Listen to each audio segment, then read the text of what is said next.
So I was 20, so I was right in the middle of university. My first really bad experience was when I was working my part-time job, actually, and it was my manager at that job who brought to my attention that I think you need to go to emergency. Like, you're really sick, you're starting to lose weight. I was really pale due to like blood loss, and I wasn't eating, so of course my nutrients had dropped excessively. So I went to Emerge and had a colonoscopy.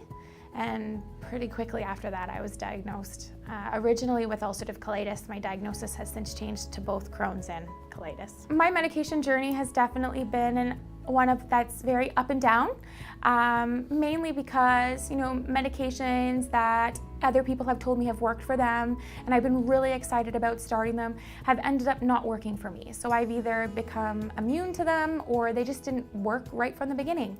When I was first diagnosed, this was very overwhelming for me because in my mind, it was like, I've met these people with Crohn's and colitis. They tell me that this medication works. Why isn't it working for me?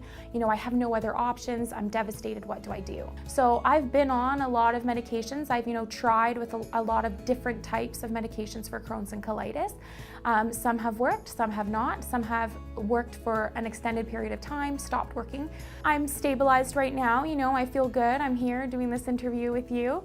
However, I'm not unrealistic. I realize that eventually I will flare again, which means the medications that I'm currently taking might not work anymore after my next flare, and I'll have to go on another medication.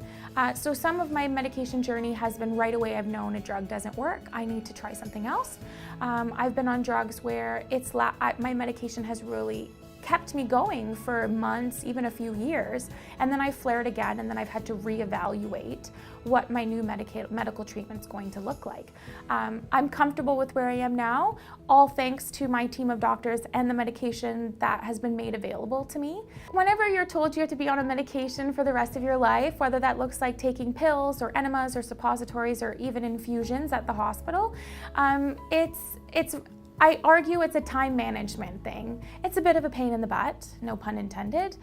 Whenever you go somewhere, especially when you're flaring or close to a flare, or you're going to a place where you might try some food that, haven't tried this before, bringing a change of underwear, a change of clothes, great. Get a big purse, girls, get a satchel, gentlemen, throw it all in there.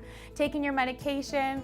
It's always interesting to me when I'm at the airport because I love to travel. The looks that you get, especially being a fairly young person, and the security is looking at your carry-on bag that doesn't consist of a laptop and your headphones like most regular people. Mine consists of a change of clothes and medication upon medication upon medication. And it's definitely an inconvenience when you first start down this journey, but you get to a point where you got to do it.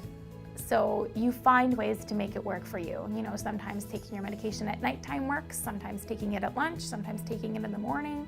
Whatever works for your lifestyle, you just got to find a way to work it into what I call your new normal.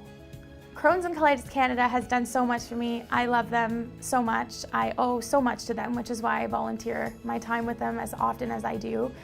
They're really the only organization in Canada that's doing what they do for people with Crohn's and ulcerative colitis. We raise money and put that money into research that is coming out with these new medications that are, coming down the pipe and being approved by the governments, and they're working for people. There's success stories that are coming out. And there's no doubt in my mind that Crohn's and Colitis Canada will find a cure one day.